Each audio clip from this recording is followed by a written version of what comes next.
All right, welcome to a special edition of the High Voltage Live podcast. We are doing this for James to kind of get out to you guys and show you how his system interacts. And yes, as you guys know, if you're new here, we are coming live from the Mile High City in Denver, Colorado. And James is over there in Texas, the Longhorn State, Lone Star State.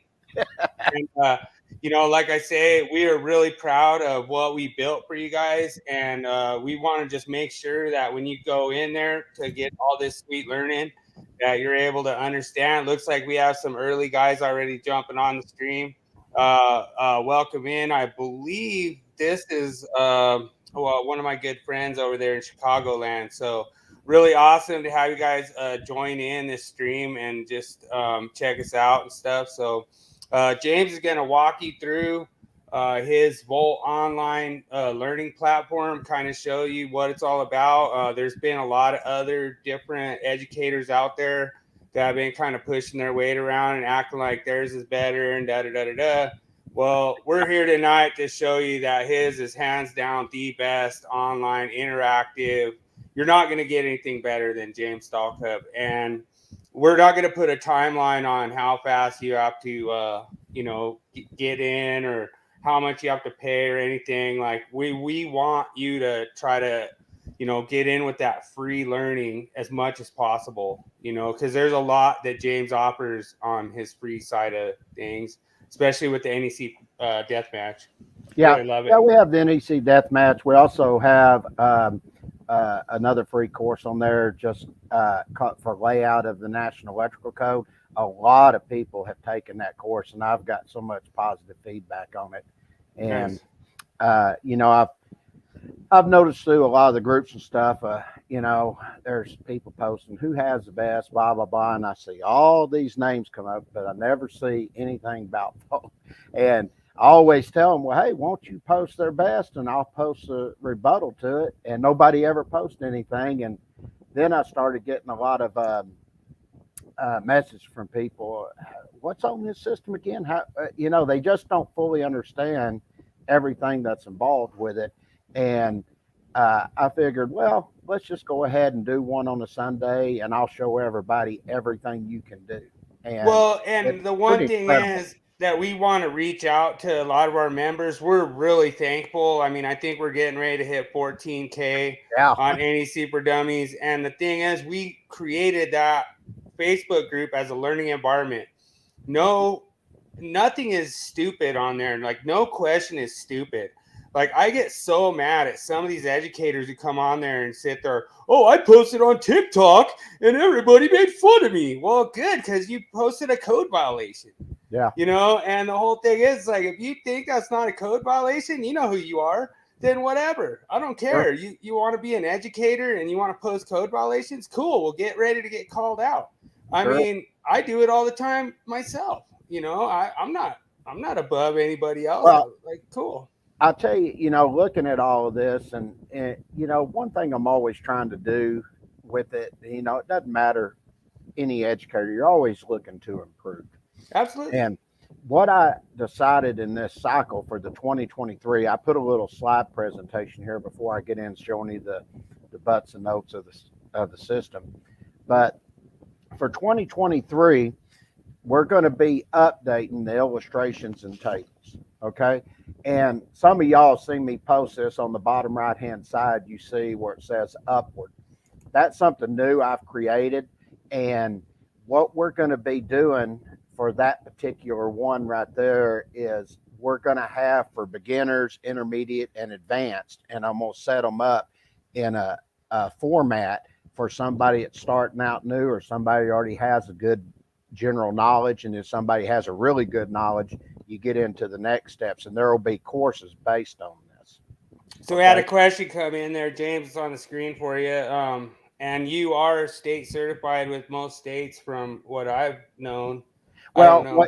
what's happened is we had something that come in, and we're adding it to the back of the program now, because before, one of the problems, people wasn't wanting to take and put all their personal information in and all of this other stuff. So what I'm going to do is added into the back of the system, and it'll be as a separate portion of the course.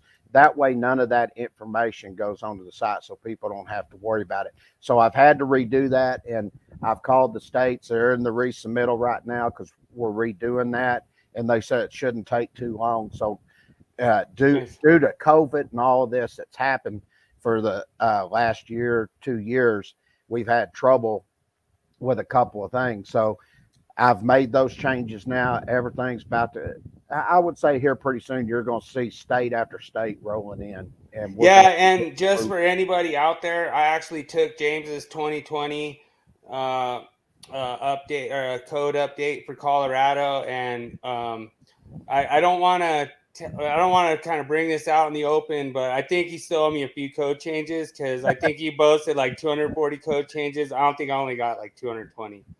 But I've already told you this. This was for that one course.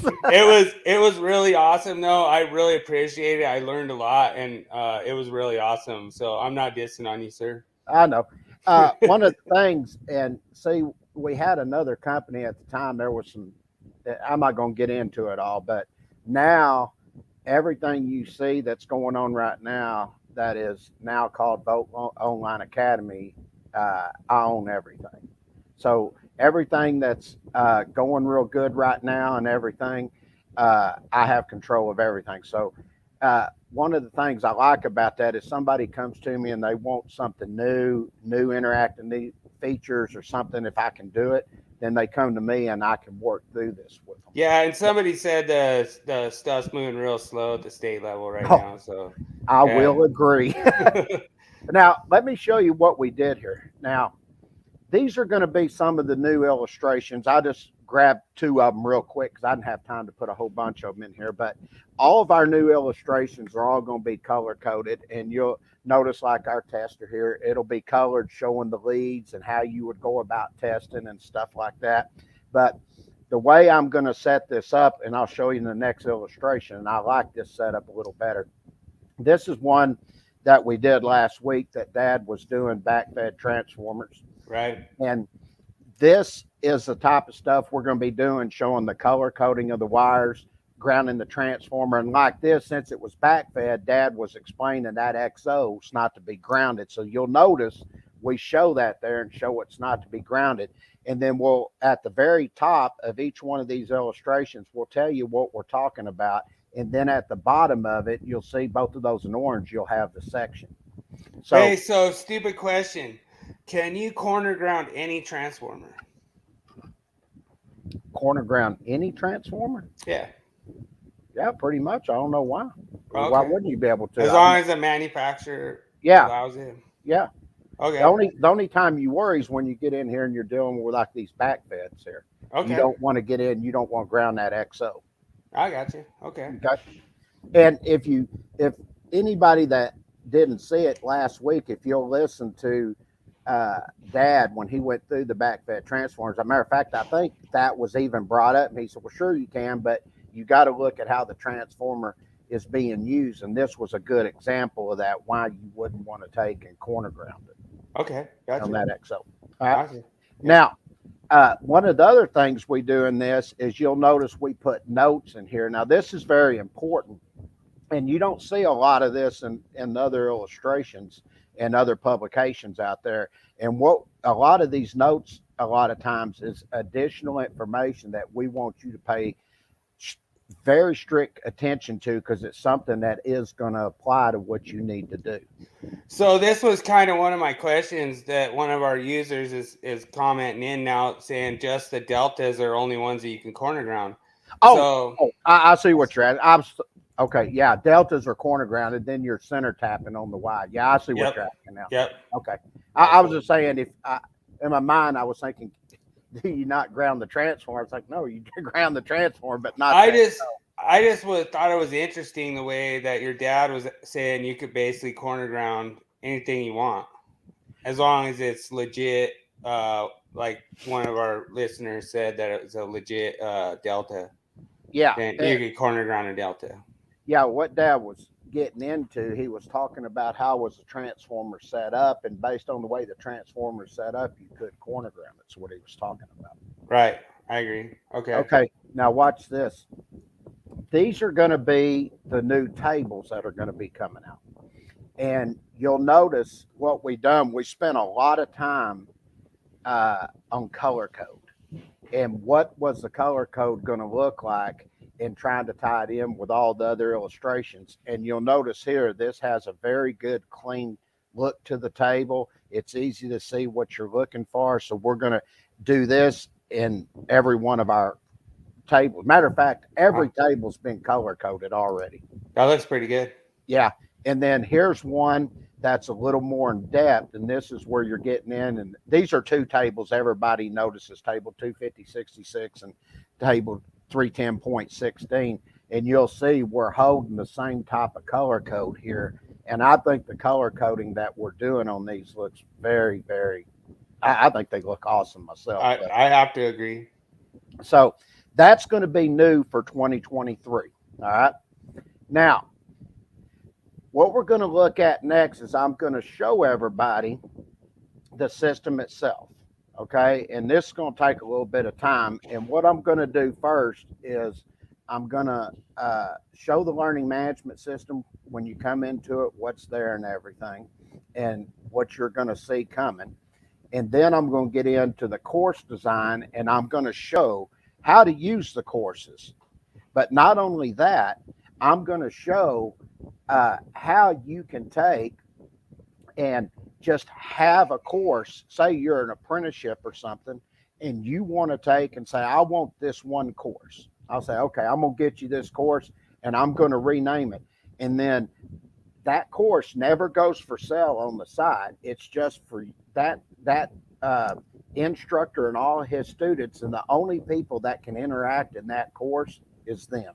That way the instructor can always keep up with the type of training that's being done for a student. So like I always tell everybody, you can do this at home. They don't even have to go up to school. So I'm going to back you up a little bit. I'm going to pull up Michael Scott on you. Michael Scott used to always say, hey, explain this like I'm a 5-year-old, but I think we need to go back to the basics. Like how do you sign up? What's the easiest way to sign up? I'm about to get there. Okay. I think that's the first place we need to go with. But to me, what you showed so far is freaking awesome. And I really learned a lot from your program. Yeah. It's everything is very, very simple the way we set this up, and it's simple to follow through.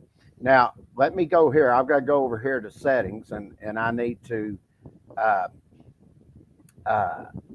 set this up to where we can go to the sharing the whole screen. So I need to go to we got somebody in here for Weka. All right. Now I'm going to go into the full screen here, and then I'm going to go, we're about to go off. So we're going to go into this full screen here. All right. Is it showing right now the Vote Online Academy? Yep. There's the courses there. Okay. That's what that's the screen you should see when you go on there, right? Right. Now let me turn this off.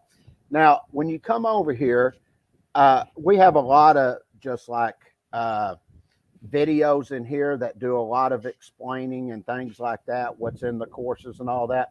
Now, right here in this gray area here, this goes in, and I've actually have done a learning management system, the online course features, and the online publication features. You can actually come in here and see how all of this works together. Now, come 2023, there won't be online publications anymore. Matter of fact, I've taken down the 2020. Anybody that's purchased them up to this point still have access to all of those. But what's going to happen in the 2023 version, they're going to be what I call simple courses. And basically, it's going to have the text and illustration. There won't be any interactivity or anything, and it'll be laid out almost like in a PDF form. But the way I'm going to lay it out, it's going to be by each individual topic under that chapter, so you have quick access. So is your code change book, is that going to be published, or is that just going to be online? Every book will still be published, and those books are sold through Builder's Bookstore. Okay. and they'll all still be there. The only Okay. thing that's going to be different in this one is this site is going to contain all the online courses, and I'm going to take every publication in the 2023 cycle, and you'll have access to it, but it'll be more like a PowerPoint almost, but it you'll have your topics on the left hand side, your learning path, and you just click through whatever chapter you want, and then all the topics will be listed under that chapter, and then it'll pop up and you'll have the text and illustration, but there won't be any interactive features to it. Yeah, and what I really like about it is that you make it to where there is no wrong answer in your course. Yeah, It's you're there to learn, so you can get them wrong as many times as you want, and it can get beat through your head that there's one thing you're missing the whole time. sure. It happens And, to me a lot. and one of the things that I'm also going to put in this that I think is going to look very awesome, and the reason I want to do it this way is because after I've got the text and before I get to the illustration, if we have any design tips that go with it that we want you to pay attention to, it could be a test tip, generator tip, motor tip, whatever we call it. It'll be listed right under that the text, and then that'll tie it in before you get to studying the illustration. Nice. All right. Now, one of the other things that I did, and a lot of people don't know this, and this has become sort of a popular thing. This is the interactive online courses and publication subscriptions. Now, the publication subscriptions are no longer on here, but I do have the courses.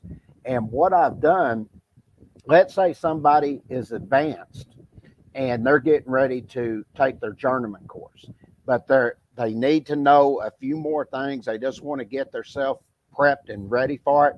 I actually offer where you can come in and just, if you want to take it for a month, 2 months, 3 months, whatever, we only charge you $70 for that month to have access to it. Nice. And then all the calculation courses that we have, I have them on there, and you can have access to those for $40 a month, basically. Well, and that's a pretty cheap crash course, in my opinion. It's very cheap. Yeah. And So, we're getting people to start realizing it, and they're coming on, because most of them I look at, they're going in charging you 600, 400, whatever for, I've even seen some up to 11 or 1,000 to 1,500 for a whole year. And we only charge 600 for the whole year. But if you're just already, you're already there, you're ready to start getting ready to take your test, and you only need about a month or two prep of work, this is a great price for you. well, and some of those crash courses will tell you straight up, like you need to go 90 days. Mm-hmm. So to me, that's telling me that they might not be standing behind their material as much as we are. And the Mm-hmm. thing is, James, I call James easy math. James is easy math. Like you're gonna learn the math, you're gonna learn it the easy way. It's gonna be piece of cake the way James teaches it. So, Well, I'm about to show it, and I think yeah, people are going to be impressed with how much interactivity is involved in these courses and how you're able to learn and apply how we put the course together. Not only if you're taking a test, but just to your everyday work, or even if you're an inspector or yeah, an engineer, anything. That's why the courses were designed this way. Now, yeah. I got a good story for you at a different time about some inspection stuff. That's pretty okay. good. Now, when you get over here, these are your courses. And you can come down here, like let's just say you want to see my free courses. Come over here, you'll see you got applying the National Electrical Code, alternating current circuits. I gave those two as free just for you to look at. Nice. And in other words, what I'm telling you, take it for a test drive and just see if it isn't the best. Okay. Right. And these others are death matches. You'll see they. So death match is in 5th round right now, isn't it? Yeah, I'm about to post that up here tomorrow. Nice. Oh, Now, dude, everyone's ready. Bet David Englehart's tuning in right now. yeah, I'm about to post it up. But when you see everything that's going on here, you'll understand why I've been so busy. Plus, I've just got the code changes through on me, and we're putting that out right now. Yeah. Now, if you want to look at our calculation courses, you got the choice where you can have access for $40 a month, or you can come through here and purchase these different courses. Now, one of the cool things about this is once you purchase these courses right here, you have access to them from then on. Okay. So there's no expiration on those ones? No expiration date. Okay. And we used to take, most of them that I always see, they have expiration dates for a year or whatever. And I was like, I'm not going to do that. Well, what you have to do is you have to take like a PhD in like kicking people out of things, and you have to like learn how to like block people. Like you have to go make your own app and then block people from it. It's pretty awesome. I mean, I've actually tested a little bit. A few of the guys have blocked me, but that's cool. Oh, well. Yeah. Now, they're missing out. This is journeyman prep. Now, I have two types here. I have the full prep, which you go in and work the calculations and do everything. Then I've got the test bank questions only. So you can come in here. There's 750 questions in the test bank, and then there's 10 practice tests for this. So you're getting a lot of stuff there for just $400. And the awesome thing about this, you can take this as many times as you want. So that's the journeyman, right? Yep, that's for a whole year. Okay. And then this is the full journeyman prep. It's $800. It's on sale now at 25. No, it's actually 50% off right now because I had a promo going on for July 4th. Okay. But this one is for a whole year. If you get it, I'm going to leave it up for the rest of this month, and I'm going to take it down. So let's just say I wanted to do like gas and oil or whatever. Would I be able to like learn some gas and oil stuff out of that? Well, yeah, because you're dealing with your branch circuits, your feeders, your overcurrent devices, your conductors. I mean, we have basic theory in there that you would apply out on those jobs. So, yeah. So, like the hazardous locations kind of included in some of this too. Mm-hmm. Now, which I don't see any other programs that include that. Well, one of the things that I will have out in 2023, it's chapter 21 in our design book. Let's see, 21. Yeah, 21. And there's about 100 and something illustrations we have for hazardous locations, and I'm going to have a full portion of that in there. Nice. Okay. Yeah, it's great news. You'll see right down here at the bottom, you'll see state CEU license updates. Oh, yeah. You'll see coming soon. I've already got everything set up. I'm just waiting on approvals. So, nice. And you'll see, it'll tell you how long they're access for, and that'll depend on the state, of course. Well, I have a bunch of people that are lined up, like waiting for Colorado. Yeah, it's coming. And then you'll see, you just keep loading them up. And what was your Colorado $125? Colorado will be $125. Nice. Dude, and all of our courses, we basically, this is what everybody does. They charge you basically $10 per hour. That's about the basis if you look at everybody. So Colorado basically be $239.95. Okay, say $250. Just make it short.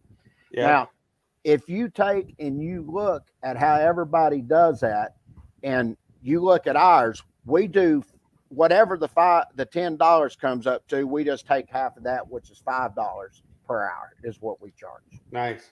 So that's how we have it set now. Well, and that could be why you jit me on all those code changes too. That could be.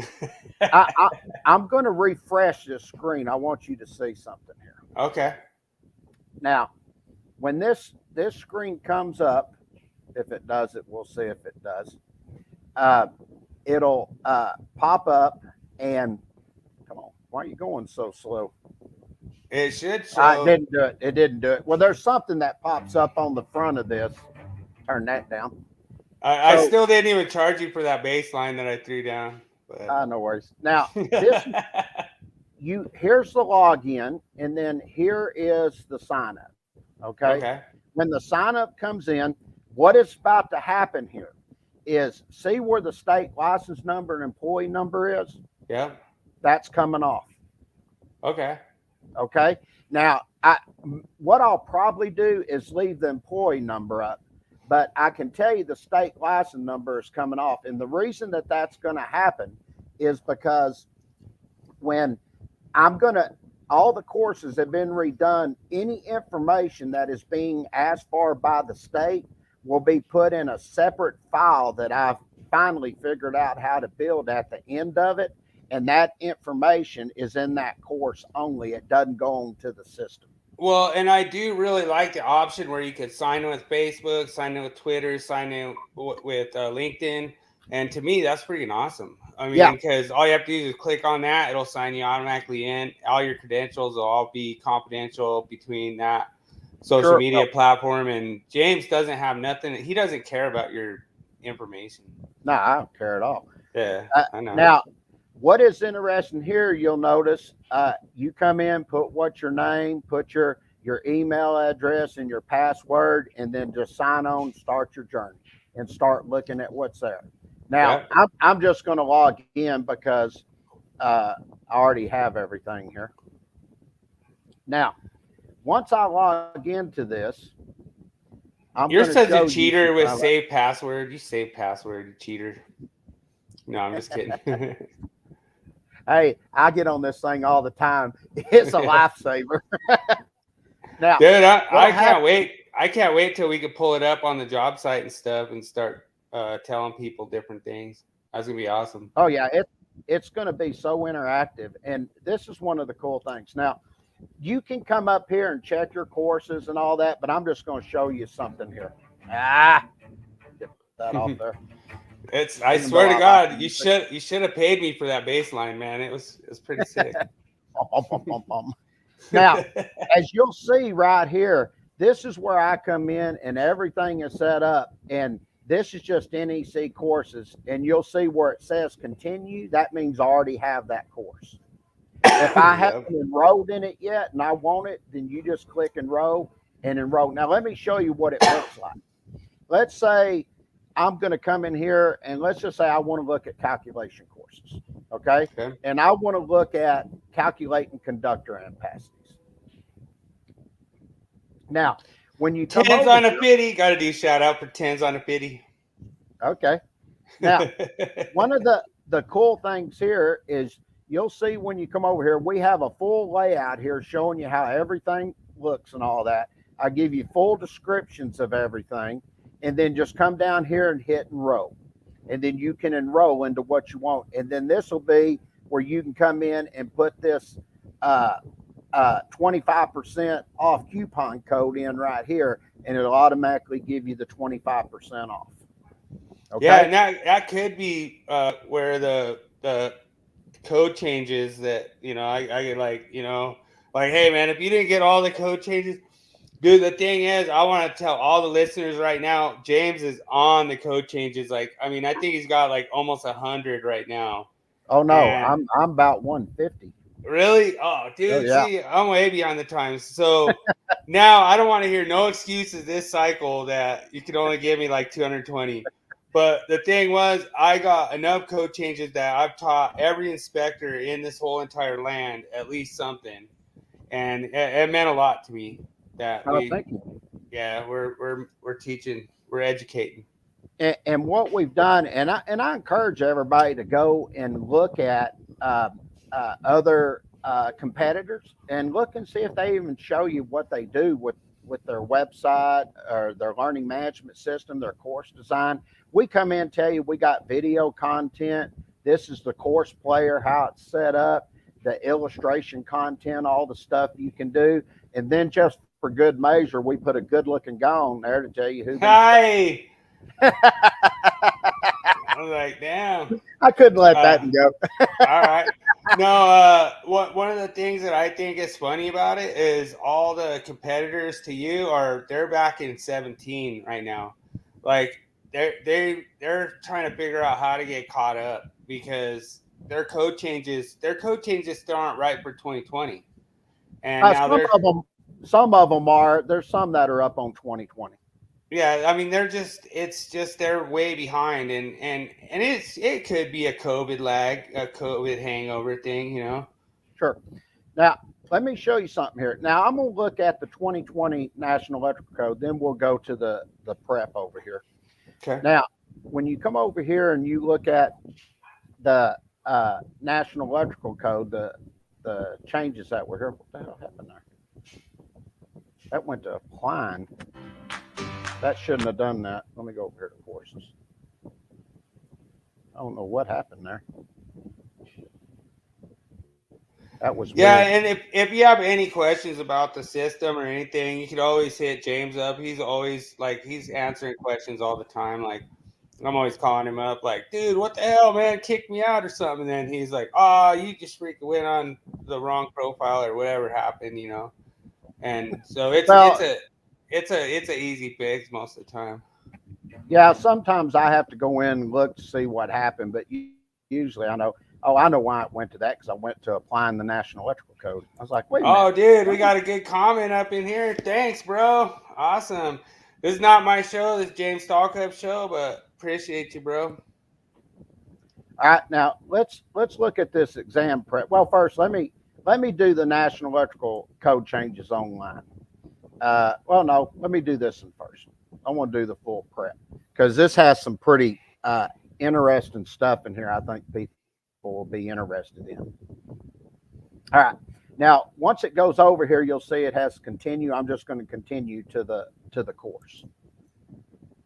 Now, when you get over here and you look at this course, one of the things I've been able to do is you'll notice over here we have the topics that are here, and you go down through these topics, and every topic I created is based on here, where I go in and I look at the questions. I can go through, work those. I can go in, just do the main text, the theory portion, and all of that.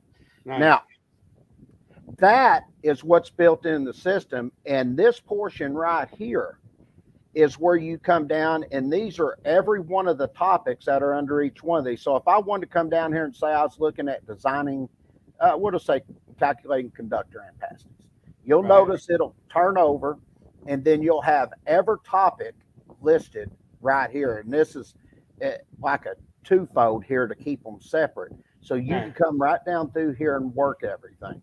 So if I wanted to work on, like say, I wanted to look at applying adjustment factors, you can come down here through here, click whatever you want. Now, I can close this also right here. I close that, and then I have access to it. I can even close this one if I want to, but I want to have access to this because I want to see what I'm doing. Well, and just to let you know, one of our viewers said that they're getting ready. I think they're in California. I might be wrong, but they're just getting ready to go on to 2020.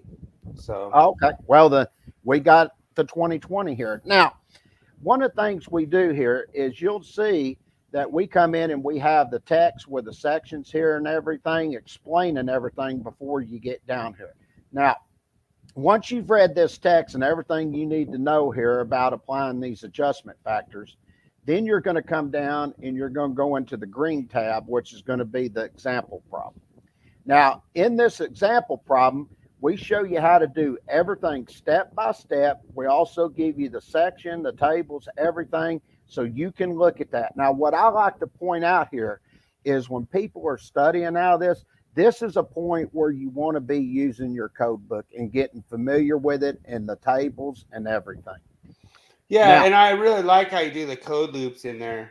So you don't have to just get linked to the code loop through your platform. You can actually use your own code book and go through the loops that you provide in the loops, which I like that a lot. And that's why this is interesting, because once you're learning this, we reinforce this a little bit more. Then we come down and then we have the exercise problem. Now, as an example here, you're going to notice over here on the right-hand side of this illustration where it says the exercise problem, we don't give you any sections or tables here. The reason we don't do this because we want you to sort of get in the thought process of learning where this comes from. So if I'm looking at this number 12 and it's a THHN, now I want to show you how we train compare to everybody else that you'll see out there. Now, right over here on the left-hand side, you're going to see the NEC loop. Okay. Now, the first thing I'm going to do is I'm just going to hit table 310.4a and see what we learn from this. All right. Okay. Now, once I hit this table, you're going to see it's a little bit small there, but down below here, I also have them here where we can increase that size a little bit so you can see it a little bit better. Nice. Now, one of the things you're going to notice. I think you actually made it smaller, but I'm just saying. Did I? No. Sometimes there's so much information on it, you can only get it a certain size. Just be better read on your code book because you know. And some, but you'll see in a minute they'll be bigger than this. Yeah. This is just a large table. Now, right here, it's going to tell you THHN. Now, the reason we put that table there, because if you look in the third column for the maximum operating temperature, it says that conductor is good for 9 degrees C. Now, if I had just THWN, not THWN-2, but just THWN, it's only good. You could only use a 75 degree C column. Yep. Okay. So, and we actually have one on there that shows that particular calculation. Well, now, yeah, and then you have this wet location with seal tight. That's limited to the 6 degrees C. Right. So now that'll all be in there in the loops. We know based on that, this is table 310.16 where I'm going to pick up this THHN. So I'm going to go look at that table. Mm-hmm. You come across here at number 12, come across and you can use a 9 degree C column. It tells you it's good for what? 30 amps. Yep. Now, one of the things that's going to happen different in the next cycle is I'm actually going to take for each one of these and I'm going to have shaded in green that goes across here so you know where that answer come from. It's just another help tool to show you where that answer come from if you're having trouble understanding. Right. Okay. So now watch this, everybody. You won't see this on any others. I don't even think you see any clickable sections and tables in any other programs, but this one right here where we have these blue blanks on the side and these green blanks for the answer. If you come and just click in that thing right there and just type in 30 amps, there's your answer. Okay. Right. Now, watch this. The next one, I'm going to be finding adjustment factors. Okay. I got 4 conductors. I'm going to look at table 310.15C1. I come across, it'll tell you here 4 to 6 is good for what? 80%. 80%. So you come over here, put 80%. So now you've got all your values. I'm just going to take 30. I'm getting ahead of myself on the answer. And put 80%. 26 amps. And that's going to give me 24 amps. Or 24, yeah. Right. So you've got 24 amps there. Now, one thing you'll never see in this show is Roll Tide from Chicago. What's up, brother? Oh, yeah. We'll look forward to playing y'all the second week. Yeah. Look for horns, baby. Yeah. Gonna be. I have a feeling they're gonna whip our rear end, but that's okay. Yeah, we'll see. They both have good programs. Yeah, it's gonna be a good Monday morning quarterback. Yeah, we'll talk about that at the end. Now, one of the things that we have here is once you've done all these calculations, you scroll right down here. Here's the answer key. Then you check and see if you did that calculation correct, which you did. Now, once you finish that one, you just come down and you'll look here. We got conductor tips we want you to pay attention to here. So we'll tell you correction factors are based upon what? The temperature surrounding the cable or conduit. But you get the point. You can come through here. These are quick tips we want you to pay attention to. And especially when you start getting into small conductor rules, because if you remember, we did a podcast, 3-4 weeks ago. I was going over the branch circuit conductors, and I showed 210.19A1 and B, and also tied it in with the derating factors. This is where this gets into this. Well, a little bit later, as you're going down through this, we show you that. So, dude, nothing is more funny than when you have a bunch of different code teachers calling each other code teachers hacks. Like, nothing is more funny than that, because to me, I've been teaching code for a long time, and I don't care, really. Somebody wants to call me a hack, dude. It don't matter. You're like, I get it. whatever. I put together some fittings that freaking fit, pass inspection, whatever. Sure. I don't care. You can call me all kinds of names. I don't care. All right. Now I'm going to show y'all something that I haven't seen any other competitors. Now, most of them, when you go to their site, everything is built into a player. Okay. Mm-hmm. Everything's built into the player. All my stuff has been separated. Now, let me explain why that is. The course itself is built in a whole different program. Now, let's say I have my design book, generator, transformer, motor, compressor, 70E, code changes, journeyman, all my calculation courses. I mean, just pick OSHA, whatever. Once all those are done, if let's just say you're an apprenticeship and you call me and say, hey, I want to customize this for my apprentices, I can literally come down to your office, and once all that stuff's done, you can go through our publications or the programs and look at it, tell me what you want, put it in the order you want, and let me know what publication it come out of. And I literally can take that and drop those in, and within probably a day or two, I literally could create a customized for your apprenticeship.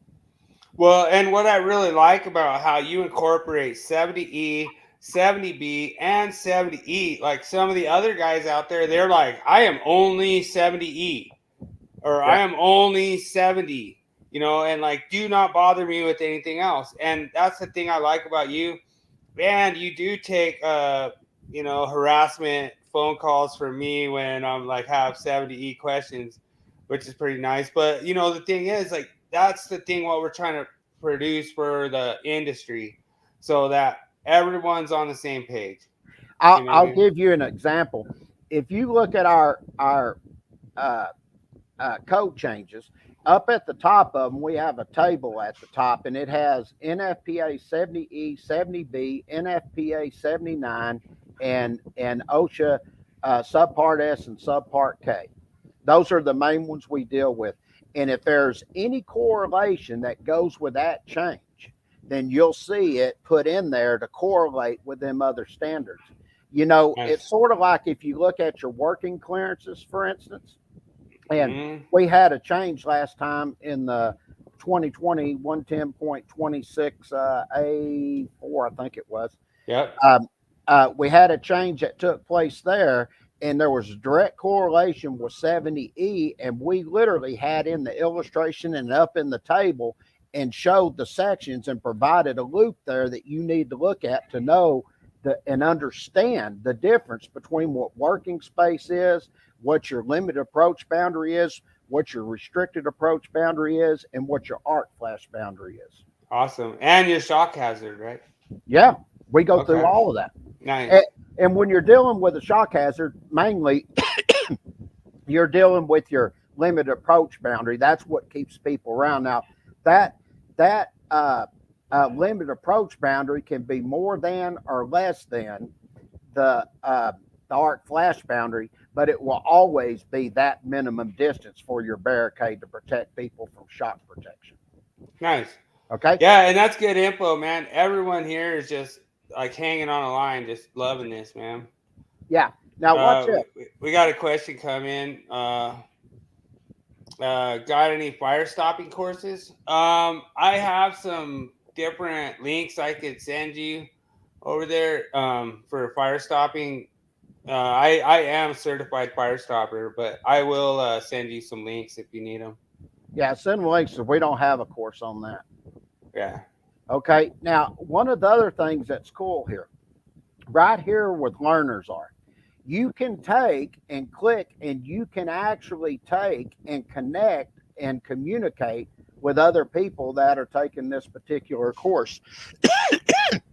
Now, one of the things that's interesting about this is, remember a while ago I was talking about I could do a separate course and only those students and instructor would have access? Yep. That's what we're talking about right here. Okay. Okay. Now, of all the stuff that's in here, this is my favorite. And I did a couple of things here. Now, you can take here, let's say you're going over something, somebody asks a question. It could be a product, it could be something that was on LinkedIn, Facebook, I don't care what it is.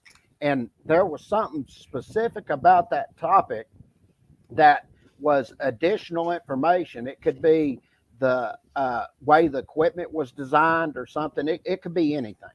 You can actually post a URL here for other people to go look at. Then you can take and post images. And I'll give you an example. Let's say that I just want to add an image here. Okay. So I'm going to have this pop up, and I'm just going to go look at my documents here. And I'm going to look at my online training here. And let's just say I'm going to look at some online pictures I have here I might use. Dude, if you stole my pictures, I'm going to be so mad. No, I'm just kidding. I don't care. These are just all different little extras. So I'm just kidding. Let's just say steal all of them you want. Well, these are probably not good ones to put on there. Let's go back one. I was like, dude, those don't look like my pictures. Let's say that I'm going to look at the 2020 Illustrated. How about that? Yeah, a lot of good ones I stole from Let's say that I come in here and I just wanted to add something here. These are all my different colored illustrations that were in chapter 2 for the 2020. Okay. Those are good ones. I think I stole at least 2 of them. I mean, I shared them. Yeah, I mean, there's a lot of good information here, but let's just say that I'm looking right here in 210.82. It was from my GFCI protection. I want to show it. Hey, I just want to give a shout out to anybody watching. You could always private message me with any kind of links that you want. I'm not going to post them here in the chat because I don't have them. I'm not going to be able to go get you links, but I will give you a link for fire stopping. There is a fire stopping class I get you certified in, and it's no cost or anything. I'll send you a link if you private message me. Okay. Now, I'm just going to add what we were already looking at because I'm sorry, I was in chapter 7. Yeah. I'll just add an illustration to what we just did. So I'm just coming in here and I'll just say I guess we were 7-3 or something like that. So I'm just going to add this illustration in here. Now, this illustration's added in. Don't do that. So what I'll do is I'll refresh this so I see it pulls up. So then that's supposed to support the question? Yeah, it's anything you want to add, you can support in here. Okay. It's all what you want to add. I can also take here, and I want to show you something here.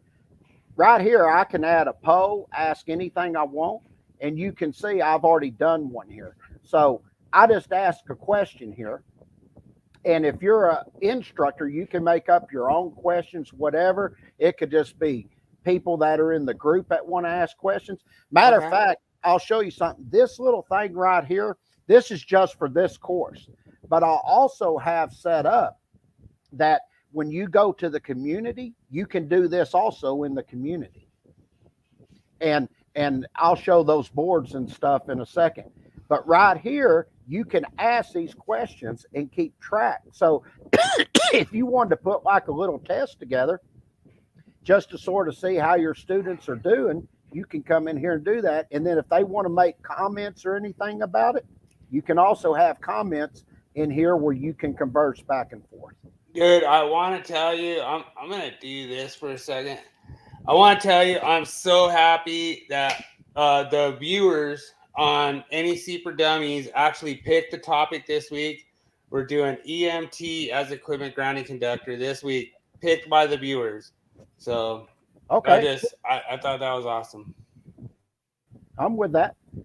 Now, let me show you something here. Now, right in here, eventually what you're going to see here where it says apps, we're going to be having RS feeds for daily news, best resources, other type of students.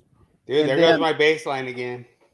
And then there's going to be another one in there that I'm about to get going here. We're still working on it, but you will actually be able to put an app on your phone that'll be Vote Online Academy. Instead of going through the website, you can do it through the app. So we had a question come in. I don't know if you could deal with this one, James. This one's kind of, I guess. What is it? You see it on the screen? No, I'm on full screen mode. I'm looking at. It says, "Can you microphone speak to the students?" No, we don't do that. The only time I will do that, our new website that's about to come out, I'm going to have courses that I'll do once a week. And the first one I'm going to do is journeyman and exam prep. And we'll do, usually we go about 2 hours. And I go through and help people prep for that journeyman exam. And what most people do when we do that, they go ahead and get the course. That way they can follow along with what's taking place. And when I finish that, then I might do like motors, I might do transformers, I might do hazardous locations, but I'm always going to keep doing something different once a week. And anybody that wants to attend, it'll probably be like $10 to attend. So it'll be cheap. Unless it's me, then it'll be $50. I'm gonna be extra. Like I'm gonna be like 5 times. I'm gonna charge you triple. You're giving me a hard time. Okay, now let me show you something here. Now, right up here, see where it says community? This is one of my other features I like here, and this is about to get pretty busy once we start breaking everything. But right here, I can come in and I can add all kinds of topics here. I've already started on some of them. And then you'll notice here, you can come in, create your own topic, your image, URLs, anything you want to post here. You can do polls, ask questions. I mean, we're going to have it fully set up where you can do everything in one location. Well, and we can actually align that with our myth of the week too, because I think our myth of the week just like creates more myths as we go. I mean, we had like 3 new myths this last week that we did, which was amazing to me. Sure. Now, one of the things that we're going to do, and let me go over here. I want to show something. I was going to put it on here, but I was like, I can do this just over at Facebook because I already had it set up. And I want people to see what you're going to get also on top of all these other cool features. That's a pretty sick looking storm cloud there. Yeah, it is. Gary Don posts that. He's a friend of mine. Wow. But why is this thing? There it goes. All right. Now, when you come over here to Vote Online Academy, right here, I'm going to pop this first one up here. All right. This is what you're going to see. I'm just going to let it play. Okay. I'm going to put it in full screen. And let me turn on the volume. And this is what everything's going to start looking like.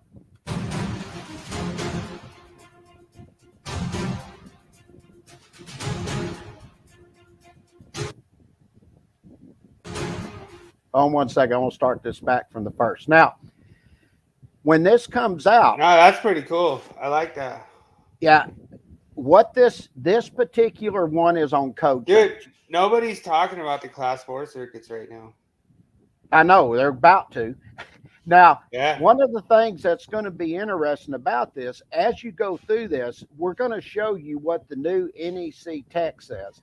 Then I'm also going to have in here the first and second revision substantiations by the code making panel. And then I will correlate what they said. And then at the end of it, we will take and have an illustration showing exactly what it is with full explanation. But the reason I want to do this first one is I want you to hear, you're going to hear, I actually have a program where I do my text to speech. And I have an avatar that does the talking for me.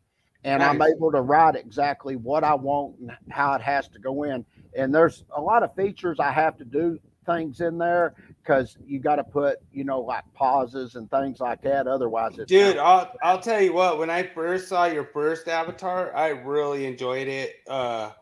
And it had like the Texas accent and everything, and I thought it was pretty funny. yeah. I think you only did that like one time, but You know, why we're not doing that now is because the audio that you have to upload, the files get so big it takes too long to load.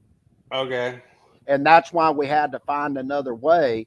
And I'm able to take and condense down the files with this speech to text, and I'm able to have big files, and it'll actually load up for you. Well, and one thing I noticed that they do all the time to me is in the when I do the language thing in YouTube, I'll say, "Hey, we're busting these myths," and it'll say "busting these myths" or whatever. It'll like change the words. And I didn't say you should know what a myth is. It's not a myth; it's a myth. Mm-hmm. But that's kind of irritating. I could see that. Okay, now I'm gonna play this, and I'm just gonna let it play for a little bit so everybody can see how this is gonna look for the. All right, I'm back. There's no commentary for me, so I'm back. This will be what you can expect for the 2023 updates and everything, and what you're going to see all new courses look like. Here it goes.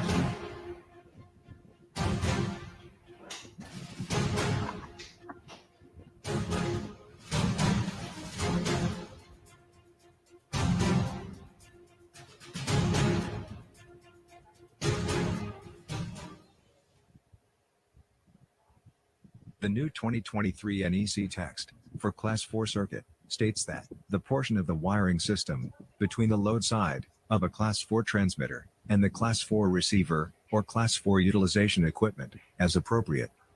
Due to the active monitoring and control of the voltage and current provided, a Class 4 circuit considers safety from a fire initiation standpoint and provides acceptable protection from electric shock. The informational note states that a Class 4 circuit is also commonly referred to as a fault-managed power circuit. Okay, now you can see just with that, a Class 4 device is any device connected to the Class 4 circuit. Examples include there we go.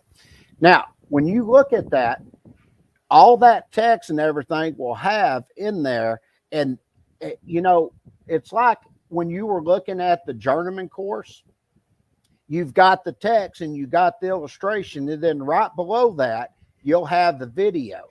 Now, one of the reasons I actually like the video is because the video, especially for my code changes, it's going to be locked out. And the reason we're going to lock it out is because that is our tracking mechanism for the states to prove how much time you're spending online and you're getting the appropriate amount of hours. I've actually already had a lot of states that have contacted me, and they said that is really awesome, said because most of them, they just sort of give an estimate of what they think the time is. And what I'm understanding is a lot of states are looking at and considering changing some of their requirements on how you take and prove that they're online at that set amount of time. And what happens with a lot of them right now, they just put trackers up there. There's nothing explained to you. All you do is you go up there, let the tracker play on, and then once it's done, then you can go to the next one. And ours, there's actually going to be video and everything here showing you exactly what took place with full explanation by the substantiation of all the different code making panels. Well, you got a big compliment in the comments here. We got one of our listeners that says, best graphics and audio, way better than ours. Way well done. So I don't know who. Way better than ours. I wonder who that is. Yeah. Wow. That's a good compliment. Thank you very much, sir. Appreciate you. That's surprising somebody say that. Wow. Thank you so much. I never would have thought that somebody say that. I mean, you can't do. I mean, that's a hell of a compliment. Yeah, that's all for you, brother. You got it. But what I wanted to point out is when these courses come in 2023, everything I'm showing you here at this point is not only you going to get the text from the publication itself to look at, you're also going to get the illustration with all the clickable sections, tables, and everything will be updated in color, the tables, everything. And then at the end of it, just like, I'll give you an example of something. And let me go back here because I'm basically done showing all that for right now. Now, one of the things that is interesting, we're coming right back to the screen. I'm going to show you an example or explain an example of what training is like when you're Well, doing. we had another question come in too here. Is there real time chat for questions being answered? No, and let me explain why that is. The reason we don't do that is our attorney has specifically told me don't do that. And the reason is because you're giving advice, because somebody could ask me a question. It could be something that's on a job and I don't know all the specifics to that job and what's really going on. And if I give something right there in a chat, that's legal precedent that I said something. That's why we don't do that. Okay. There is a reason behind it. But now I'll tell you this, if you want to call me because you're having trouble not understanding something, that's different. Because then we're just talking on the phone and I can work through exactly what you're really asking and then go from there. I know this is the same one, but I still think it's pretty good. I think you should just save that for all time history right there. That makes me cry, man. Okay. Now, let me give you an example of something. Now, it's just like I'm an instructor in a course. Now, a lot of people, I had somebody on one of the groups, he goes, "What's your qualifications?" And I said, "Well, I don't know." I said, I've been to all the Department of Energy facilities instructing. I was an instructor for NFPA for 30 years. I've been to NASA, DuPont, Exxon Mobil. I mean, I just go on and on all the places I've been. And we've done a lot of special expert testimony for a lot of really high-powered lawyer firms. And I'll tell you a funny story. Dad just did one, and he was up. The attorneys were trying to get his testimony thrown out. They didn't want him there. And he started questioning his credentials and stuff. And Dad told him, he goes, I don't know why you're trying to question my credentials. He said, "You're two guys that are over there. You're experts, have been to my class." And he turned around, he goes, "Is that true?" And they go, "Yeah." And the judge said, "That's enough. Quick question." Apparently his credentials are more than enough. And Dad got all these publications and everything. Yeah. But as an example. Well, and it just goes to show you that they're going to hate us because they hate us. Mm-hmm. Now, let's say that, like when I was on NEC Live and I was doing overcurrent protection. 2 weeks in a row. 2 weeks in a row with over 100 of people. So, yeah. But I want to give an example. Okay. Now, when I started that off and I was talking about overcurrent protection devices, I said, now I'm going to give a rule of thumb here. Now, this is what you would hear from my avatar speaking to you. Okay. Telling you, pay attention to what I'm telling you here. This is why it was so important for me to have this text to speech, because a lot of times there's extra things in there you have to be aware of that the National Electrical Code's not going to tell you. Okay. So I made a statement and I said, if you take anything at 125% or less when you're sizing the overcurrent protection device, go up to the next standard size. Anything above that percentage, you drop down, except for when I'm doing phase conversion in 455.7B, it tells you right there you have to protect the conductor, so you would have to go up. And the other is transformers, 450.3 A and B. And I actually went over those 2 weeks ago, and I specifically showed where it shows note 1, and note 1 said, shall be permitted. You could go up or down, and then anywhere it didn't have note 1, those percentages were above 125%, and we dropped down. Okay, so a person that's just getting in and they're getting ready for their test, these are important items that you need to learn. So when you're starting that overcurrent protection device, I'm going to give those type of rule of thumbs, tips, things that you need to pay attention to when you're going about sizing your overcurrent protection devices. Yeah, and one of the things that me and James always really cared about a lot is it seems like a lot of these educators want to go out there and fearmonger you and think that you have to learn like the scope of the NEC and all this stuff that's like not even relevant. So you're going to spend a lot of time studying stuff that's not even on the test. So we're not going to care what's on the test for your state or whatever. We're just going to try to teach you to be the best electrician possible. We're not going to like try to fearmonger you with all that stupid crap, you know, because to me, it's stupid. There's no reason to do that. It's just retarded. I don't know. I don't get it.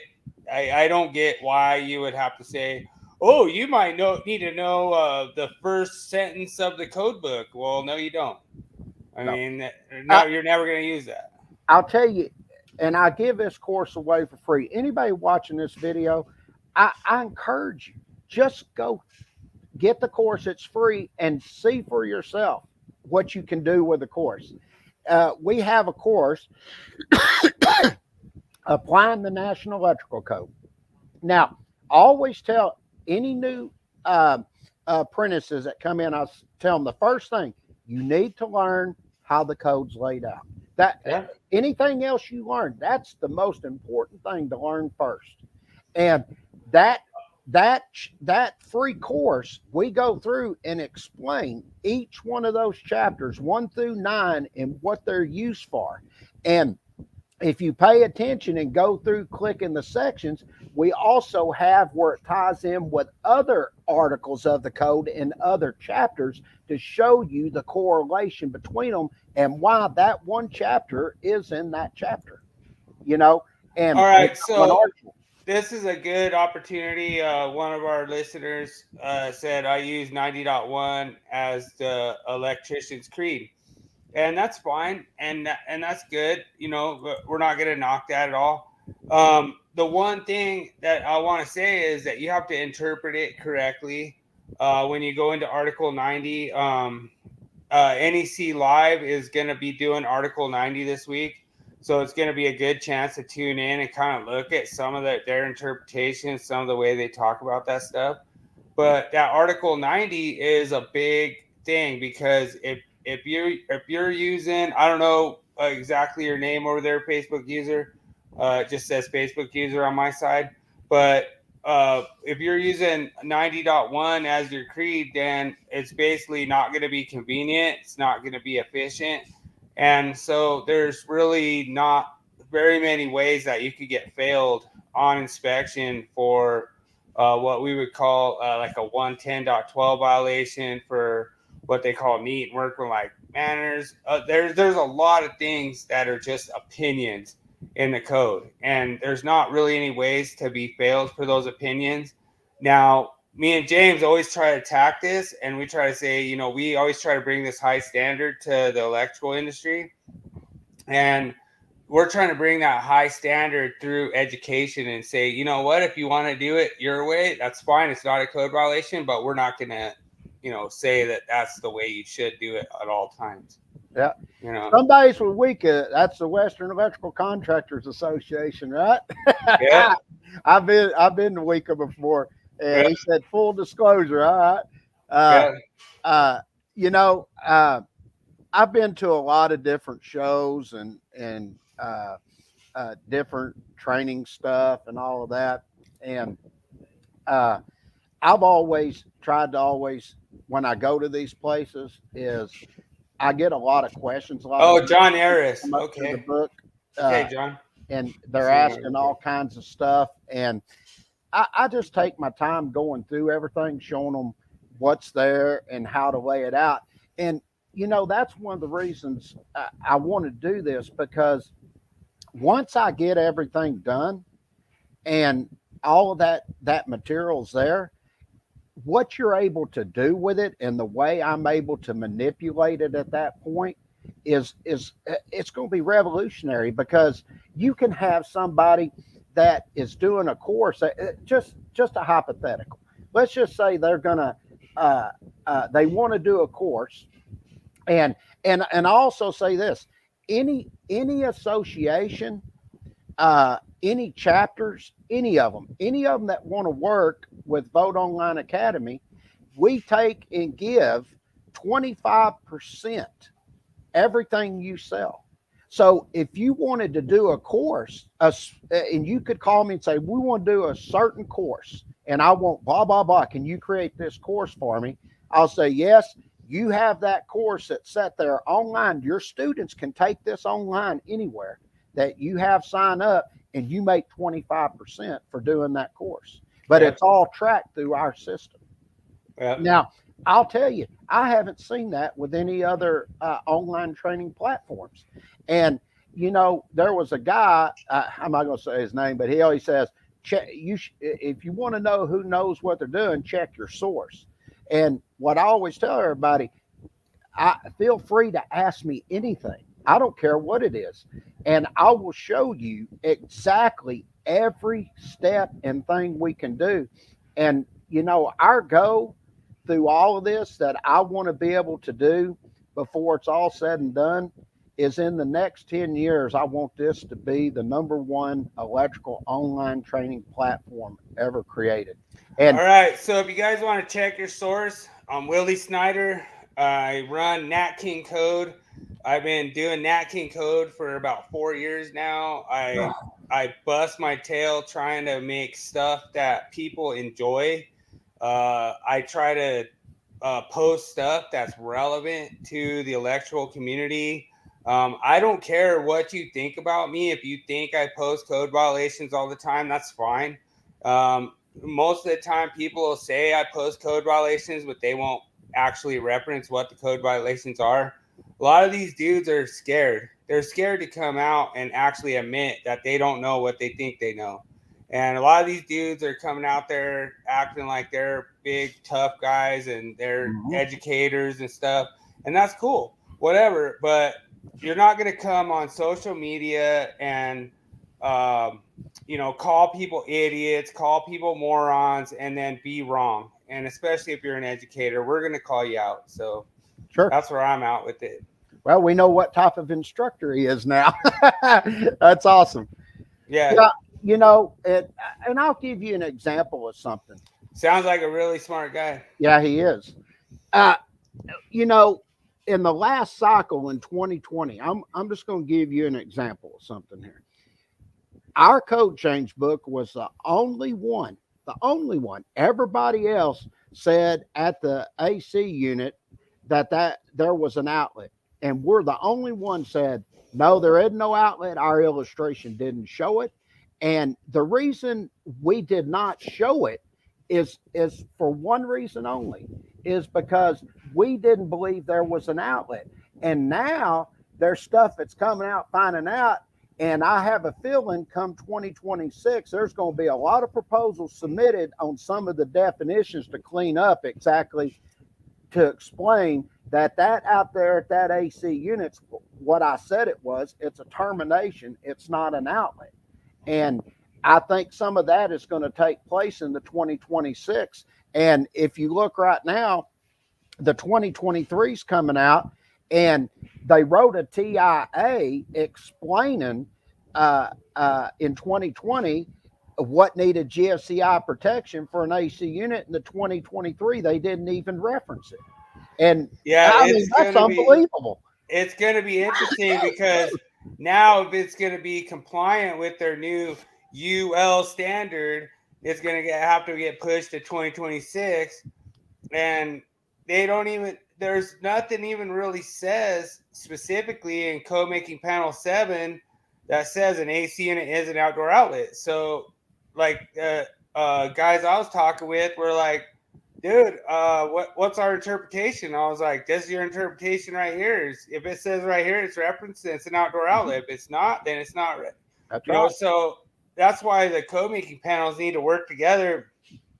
These code making panels can't just act as an island and expand major expansion of GFCI protection without the support of, say, the code making panels that govern appliances, or the code making panel that govern AC units, or the code making panels that govern other outdoor equipment. Electric vehicle to me stands out as like a huge problem with that. And Because now you just went and said that electric vehicle station is an outdoor outlet, and you don't even know what it is. Yeah. You're saying you did research on all that, but you don't. It didn't even exist at the time you did this research.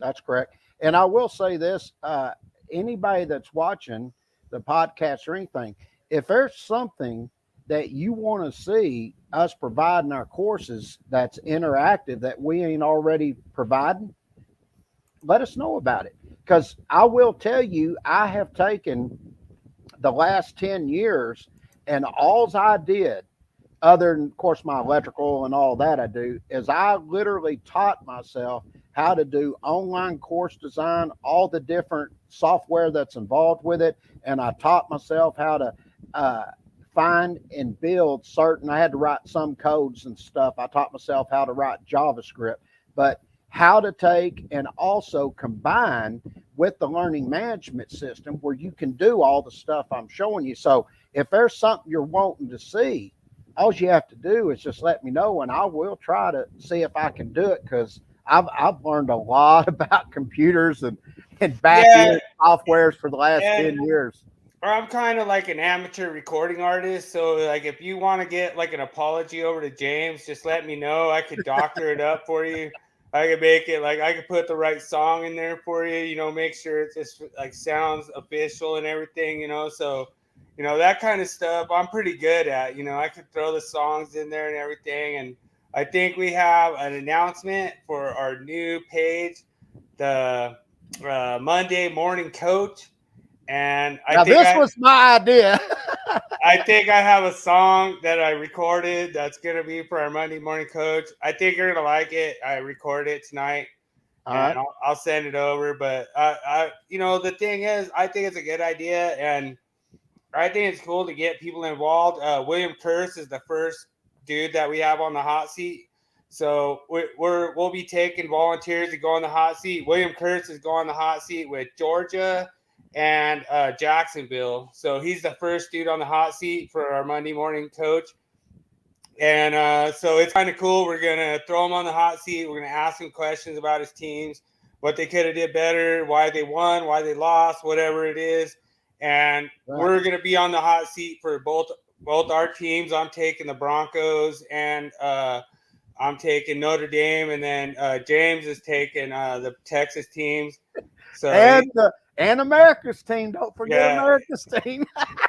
he's getting hooked by them horns, but like that's fine with like whatever we want to do. So both me and James are throwing ourselves on the hot seat every week for our team, and then we're gonna be picking random people every week to come on the hot seat to be on with us, and then you're gonna be on the hot seat for your team too. So it could be that Jacksonville beats Dallas. You know what I mean? Like. Yeah, we don't know.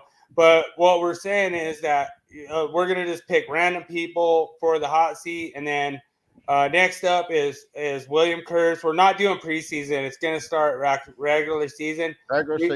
We might do a preseason. We might do a few preseason streams just to test it out and just joke around about it. But it's going to be a live stream that we're going to produce on Mondays. Mm-hmm. And what we're going to do is I'm putting myself on the hot seat. James putting himself on the hot seat. Then we'll pick a random person to put on the hot seat for whatever team they want. So you could message me, or you could message James, whoever you want, and we'll get you in on the waiting list. There's not too long of a waiting list right now. I think I have like 3 people that are already lined up. So you could get in for like week 3, week 4 or something. And then like the guy from Chicagoland, he can, if he wants to get in, he can take the Tide. Don't Bears. Don't Bears. Take the Bears. Yeah, he can take the Bears and Alabama. Sure. I mean, and he would be perfect to have on the second week because the Longhorns are going to be playing Alabama, so he can come in and talk all that smack after Oh, they all win. right. Let's do it. You're saying that second week? That's the second week of the season. All right, let's do Yeah. it. Heck So yeah. hit me up, Mike, man, if you're available. That'd be awesome. We'll get Yeah. you in on number 2. I think it's pretty awesome to do stuff like that. And what a lot of people, the reason we call it Monday Morning Coach is after the game's over, then we can tell how stupid our coaches were if they'd done so and so. Yeah, it's got a lot of angles to it. It's pretty fun, man, and I appreciate you including me, because you Oh yeah. Just saying, screw Bill, man. He's sitting over there like, we got the cup, we got the cup, we got the cup. I'll say this: both my teams have sucked the last 10 years. I'm ready for some action. Start doing better. Got my 2022 Stanley Cup, baby. I know. You just lucky the Stars just petered out. Yeah, they weren't getting us this year. But anyway, if anybody has any other questions, let us know. If there's something you want to see in the courses, just hit me up on Messenger. Just let me know through Facebook, or you can call, whatever. It doesn't matter. Yeah, and you could put posts in NEC for Dummies if you want. Just put a post, like if you have a question on like your homework for like school or something, just post it in NEC for Dummies, and we'll go in there and tell you like whatever way, and then you could actually get links to different ways that James could help you in the future to where you don't have those same questions.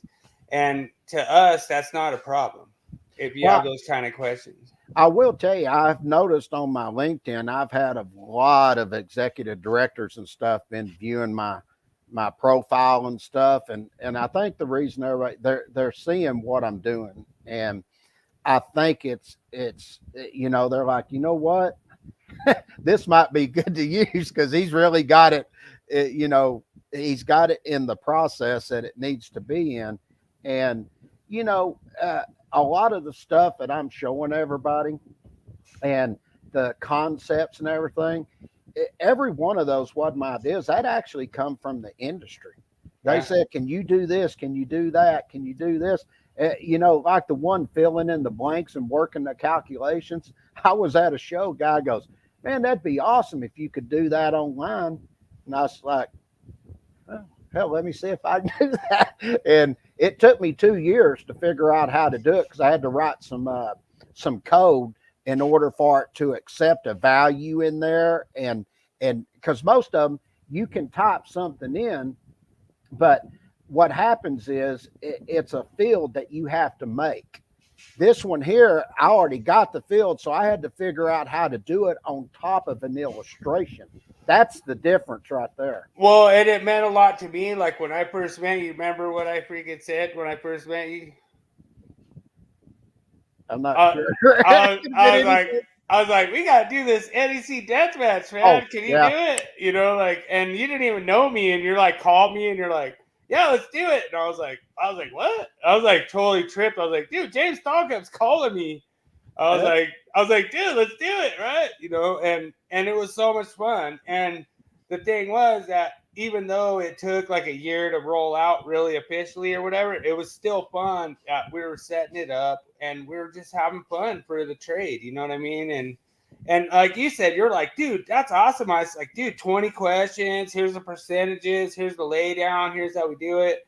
And then I go in there and just freaking bomb like a 60% or something. But you know what was fun is when I first did the first one is on the old learning management system. Yeah. I started getting all kinds of question stuff. I was like, what the hell are you talking about? I just didn't understand the way the system actually needed to work. Yeah. And then I figured out how to do some stuff. And then I was like, well, I'm not going to start it till I was going to start it last August. And I was like, no, I can't do that because I have to build some other stuff in. I would have had problems. Well, I think you actually did start it kind of back then. we kind of started as like a test. We thing, did a test run because I and wanted to see and it what was it was cool. doing. 95%, baby. But like the first one I did was like 60%. And I was like, what the hell? Like, this is an easy test. Like, that was the easiest one you come up with. I got a 60% or whatever. I was like, dude, this is cheating, whatever. And then I went back, same exact questions, everything again. And I think I got like a 75%. And then I was like, okay, cool, I'm passing. You know, I'm cool. And so I was content. And then you went and you were like, okay, if we were going to roll it out with the same questions, this is how we do it. And then I was like, okay, cool. I'm going to study. I'm going to use my code book. I'm going to do everything the way I'm supposed to do it. And then I got a 95%. Mhm. You know, so it just goes to show you how off the top of my head, I got a 60%. Then I went and actually looked them up in the code book, and I went really fast and I got a 75%. And then the same exact questions, I went and like actually was like, no, I'm going to care about what's going on here this time. And then boom, I got 95%. Right. So that's what we call success learning. It is. You're doing that success learning. And that's what the deathmatch is all about. It's not about failure learning. It's about success learning. And It's see, about, that's what's interesting. When you're taking that, it's a one-shot thing. But if you're taking the courses and stuff, you can take those as many times as you want over and over. And, it reminds me of something I did a long time ago. I was, I was 20 years old. I'd been doing electrical work since I was 14. So when I was 20, I was able to take my journeyman test. I got credit in going through working all of them summers and then working half a days through high school. And when I got ready to go take it, my dad, he gave me 50 different tests. They were 20 questions each. And he said, I just want you to take these as many times as you want. oh, is that where I got the 20 questions from? Might have been. Okay. What was interesting, I knew it was somebody smart. I didn't remember. is I kept going through it, and whatever I missed, I'd go back, learn what I missed, and I went through it, and then by the time I was ready to go, I could take all of them tests, go through them, and I could answer every question and not miss one. And when I went and took my journeyman, I made a 98.65 or something on it, and I think I messed up on one of the calculations a little bit because they didn't know how to word it properly. I should have got 100. But Yeah. And then 2 years after that, I went and took my master's, and my master's I made a 96 point something. I don't remember what it was, Wow. but by the time I was 22, I was already a master electrician, Wow. and That's awesome. it and when I prepped for all of those, when I studied calculations, he set me up again. He said, just take these calculations over and over. And I studied them, and then he wrote me the problems out, and I had to work them. Well, and this is a big shout out to everyone that's watching this right now. This is what we call sight learning. I love sight learning. James is the same school. He came from the same school as me. It's sight learning. It's like where you just see something and you're like, that's wrong. Boom, that's right. Boom, that's wrong. Like you could just see it. We had this incident last weekend where a guy says, hey, we got some kind of our lights tied on to fire alarm, and I think you guys need to come take a look at it. And I'm like, okay. I was like, that's weird. I was like, why would lights be tied on the fire alarm? Then I went over there and looked. I'm like, oh, you got a lighting control. That's they just use fire alarm cable as the control cable, and there's nothing code against that. You know, I would say as an inspector, I wouldn't agree with it. Mm-hmm. You know, I wouldn't. I mean, but because there's no reason you couldn't just use a 300-volt cable in that instance. What it is, people see that, and then they get misconception of what it's really used for. That's why I wouldn't let them do it. But yeah, there was fire alarm in the building, which I didn't like, but the whole thing was they went and figured out that there was a whole circuit that they wiped out somewhere else, and they were tearing the lights apart. And I'm like, why are you tearing them lights apart? And they're like, oh, they ain't working. I'm like, why not? And they're like, oh, I don't know. And I'm like, well, you got a power pack there, and something's wiped out that power pack. And then they went and looked like, oh shit, there's a whole bunch of stuff down line that got freaking wiped out. I think those guys wanted us to, or I don't know what they're doing. And so then I'm like, okay, well, you got to figure out how to get it back up. And I didn't like the fire alarm cable being used for control cable. I'm the same way on that. Well, I think it's been good, man. I think everybody has. I agree. There was a lot of comments, and yeah, I have a feeling I'm going to be getting a lot of people trying to get in touch with me and send me messages and interested in this type of education. And, you know, it's like I've been telling everybody, everything's sort of starting to go online now. And I think it's very important to have something out there that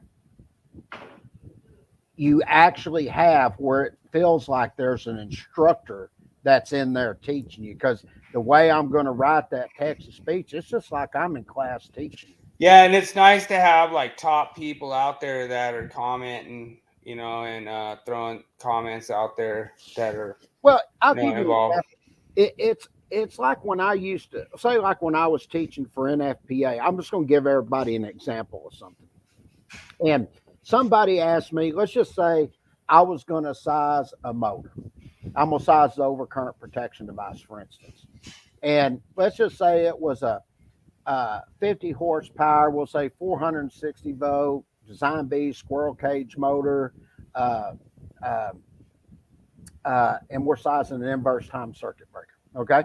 Now, as I would teach that at NFPA, the first thing I would do is I'd say, go look at 240.4G, and that's going to deal with your specific conductor applications, which is going to refer you. It'll say Article 430 plus all these different parts you need to go look at. Okay. And then I would have that in the code loop. And then the next section I'd put there is 430.6A1, and it tells you anytime you're sizing the conductors or overcurrent device to use one of the tables, in tables 430.247 through 250. And in this case, since we're using three-phase, we'll go to table 430.250. Now, this is where it's interesting. And this is why I love the online training, because if you're out in the field, instead of referencing through your code book, trying to remember where everything is, you can actually pull this up and go to motors, and it'll show you this. And I used to tell them, once you get that, if I'm sizing my conductors, put right there at the table 430, 248, and 250, because it's single phase and three phase. I'd say put 430.22 for conductors, and then 430.52C1 for overcurrent device. Okay. Oh yeah. Now, dude, we got some people on this right now. Yeah. Now, this is why people really will enjoy this, is because if you have that loop there, and you know you've already picked up the amperage for that motor, and you go to 430.52C1, when you pick that section up there, it's going to say in accordance with table 430.52. Now, when you pick that up, and it'll say there, it says it shall not exceed the calculated value. So whatever this percentage is over here, you can't exceed it. So that means you got to do what? Go down. Okay. Yeah. So if I pick up a squirrel cage motor for an inverse time circuit breaker, it's going to tell you it's at 250%. Now, that motor is going to be 65 amps. Now, if I took 65 amps at 250%, that's going to give you roughly 162.5 amps. You can't exceed that value. So what are you going to do? Drop down to the next size, which is 150 amp. Now, the reason I tell people that is because when you go and you have that type of course, all them sections has a code loop that you follow down through that. And then we tell you, if the motor won't start due to inrush currents, exception number 1 allows you to go up to the next standard size without doing anything. And then since I'm doing an inverse time circuit breaker, exception 2C, since I'm not over 100 amps, it tells me I can take that at 400%. So you take 65 amps at 400%, it's going to give you 260 amps. The next size below that's what? 250. So anywhere in there is 150 to 250. But what was the main point behind that? Is there was a code loop that you followed right there that's in that course, and you don't have to be flipping through trying to find the information. It's already there and given for you. And you know what's even cooler? let's say you're there and you pull that up and you've got that illustration there. All you have to do is just put those values in and calculate them, and you can actually follow the formula that's right there. That's already you fill in the values and do the calculation on that specific motor you're working on. Yeah, and if you guys out there that are watching out there in YouTube land, when you come into these kind of things, this Facebook user is commenting on our stream, and he says, "I love Bigger 430.1." Okay, well, if you're wanting to look anything up motors, you go to 430. But Right. done. So that's the kind of things that we like to do with these kind of streams. Is we're getting you familiar with code, and all we're doing is we're just talking about stuff. We're just sitting there talking, and when you think about motors, just think 430. When you're thinking about hermetic compression or hermetic, motors, whatever, then just go to 440. You just think of these articles, and it gives you this handy guidebook to the NEC where you're able to just go right to that section. And so they could be asking a question, and you're using those questions as keywords to what you're trying to find. Sure. So you're trying to find something on motors, boom, 430. And I know what he's talking about. He's talking about the figure where it steps down for the different components of the motor system. But what I will say, when you're looking at, you're dealing with chapter 4, this is something good for apprentices to understand. That is equipment for general use. Yep. Something that you're going to maintain on a daily basis. Chapter 6 is going to be your special equipment. That's where you pick up signs, elevators, welders, things like that, and electric vehicle charging. You see what I'm saying? When you're in chapter 4, this stuff you maintain on a daily basis, and that's why you have like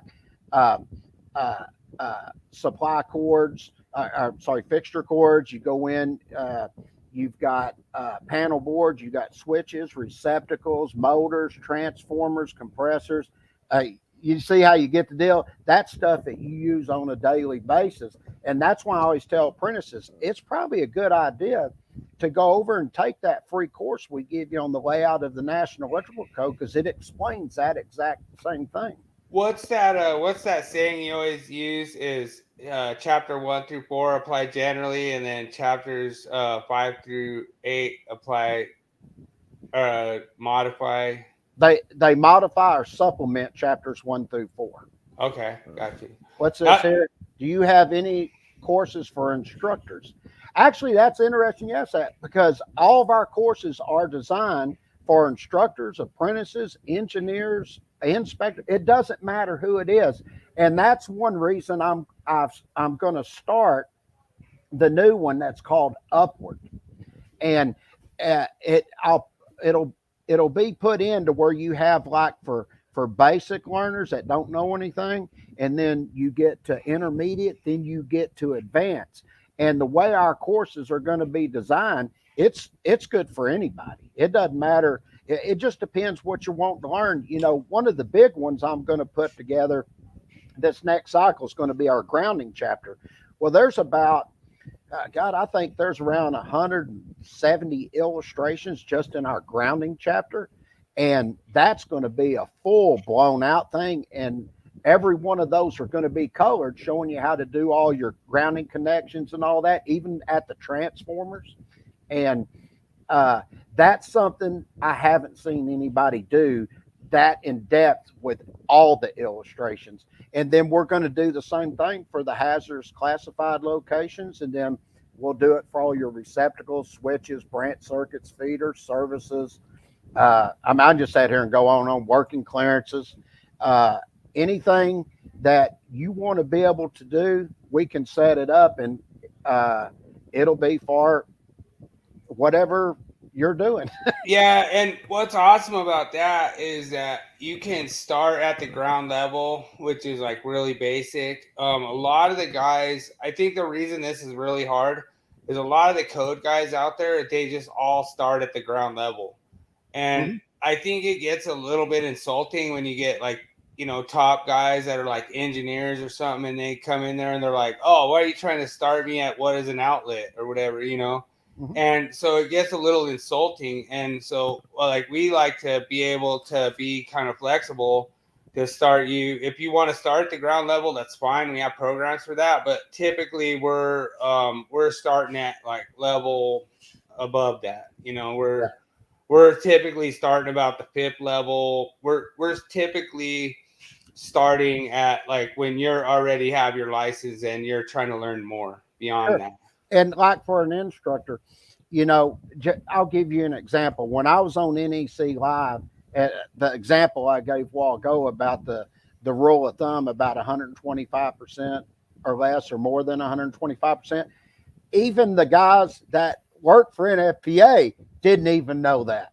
And they even said, I've never heard that before. And after I finished, Derek told me, man, you just made calculations that much easier.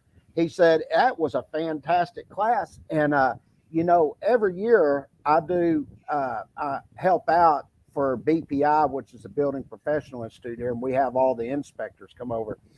And I remember I made this statement, and one of the guys out in the audience, he goes, that isn't true. I said, well, I tell you what, I'm going to do all these calculations anytime I mess up. I said, I want you to call me out. And at the end of the class, he never said anything. And I said, after it's over, I said, now, do you agree with that? How to do that? And he goes, well, God, he said, I think I'm going to have to agree with you. And he's an instructor. And he said, I'm going to use that to teach my students with. And that's the way we set things up so you can apply those when you're doing those type of calculations.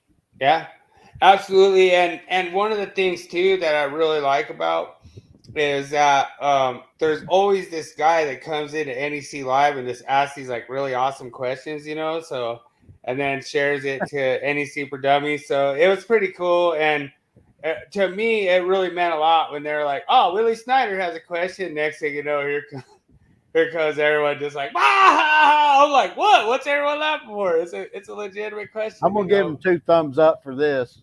Duddy cycle. I know what you're saying, duty cycle. I just think it's funny.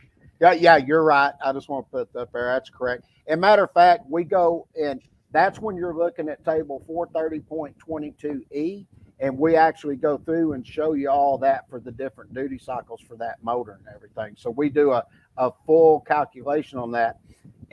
But when you're looking at that and you're dealing with the duty cycle, that's not the overcurrent protection device. That's for the conductor. So I want to make sure that that is clarified, because that is the duty cycle for the conductors in 430.22. Nice. Okay. Well, I think it was a really great show, bro. And like Love I said, I think everyone's like, dude, to me personally, I got a lot of people that are following the show or following us or following the myth of the week. Dude, they ask me every week. They're like, what's the myth of the week this week, Willie? I'm like, all right. Well, right. This week it's going to be like, can you use EMT as a ground? I'll tell you, it really has amazed me, how fast that some of the groups are building and everything now. And I always like to tell people that's watching this, because I've heard other videos, they say hit like, subscribe, and share and all that. Hey, we appreciate if you do it, whatever. What I like to tell people, hey, tell people about it and get them over to the group and get them signed in the group. I don't care if you put likes, subscribe, share, whatever. I mean, if you want to, that's fine. I don't care. We care more about you coming to the group and seeing the education that's going on and the different things we're doing. That's what I care more about, is the industry as a whole and people learning. And I can tell you, I've got guys that, been in this 50 years that have passed that knowledge on down to me. And I want to impart that wisdom that's been given to me to the rest of the industry, because I'm about to be 59.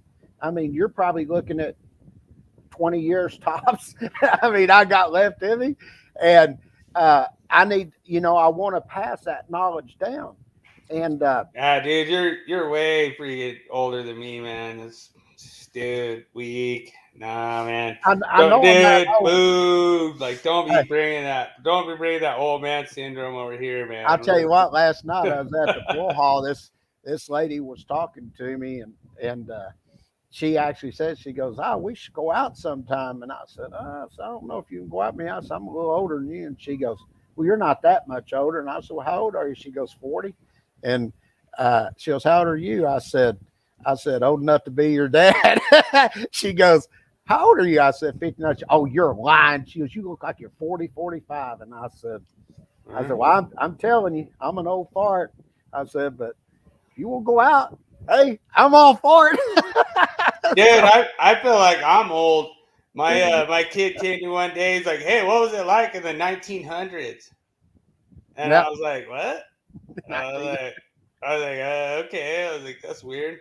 Like, I remember we went to Mardi Gras for 1999 because it was supposed to be the end of the world. So it was like, let's go to Mardi Gras, you know. So we went down to Mardi Gras and partied. And, yeah, it was fun. I was there. 99? I was at Mardi Gras. Yeah. Valentine's Day was Mardi Gras, 1999.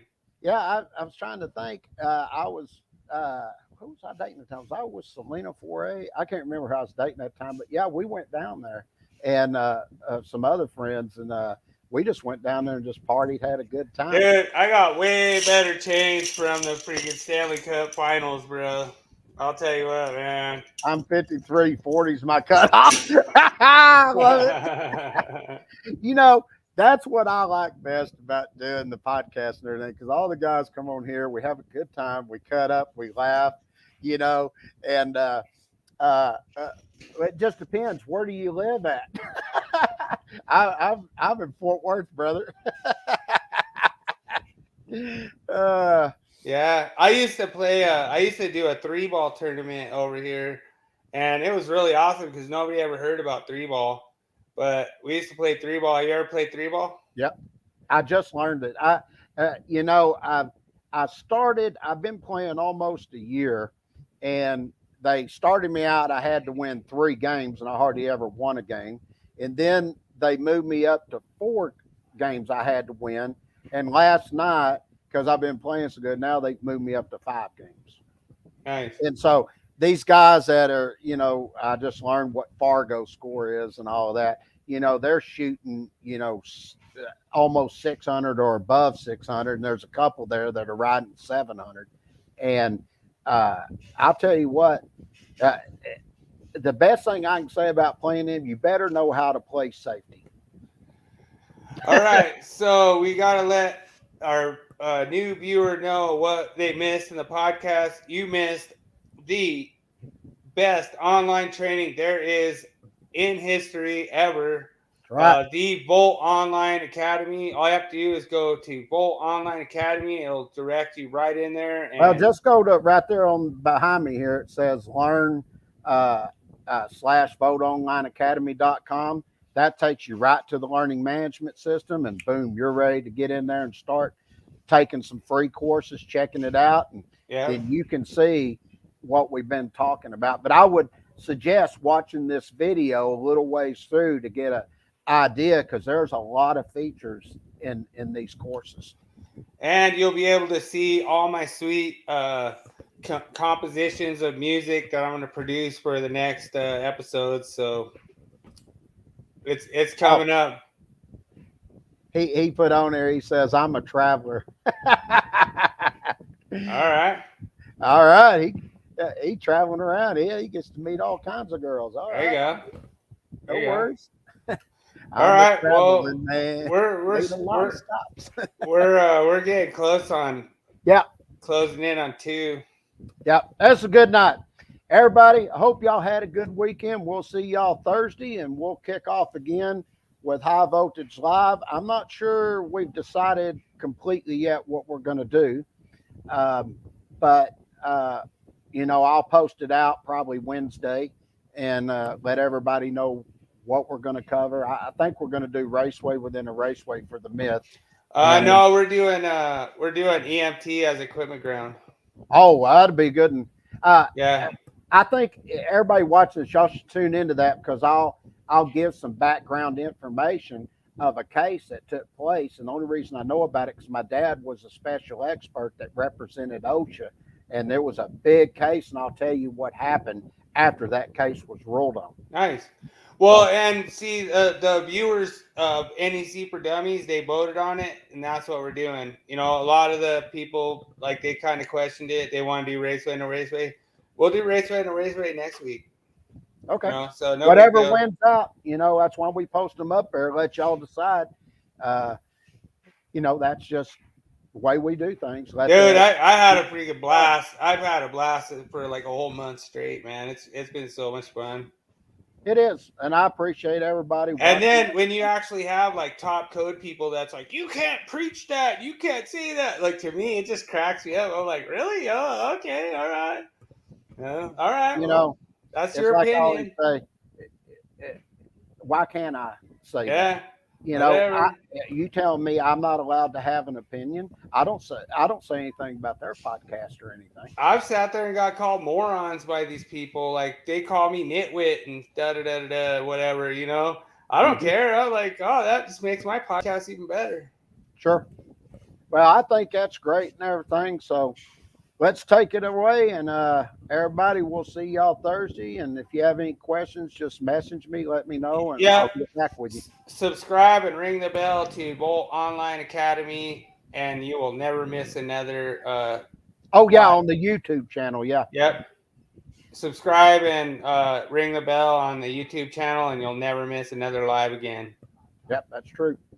All right, everybody. Love the comments in the chat.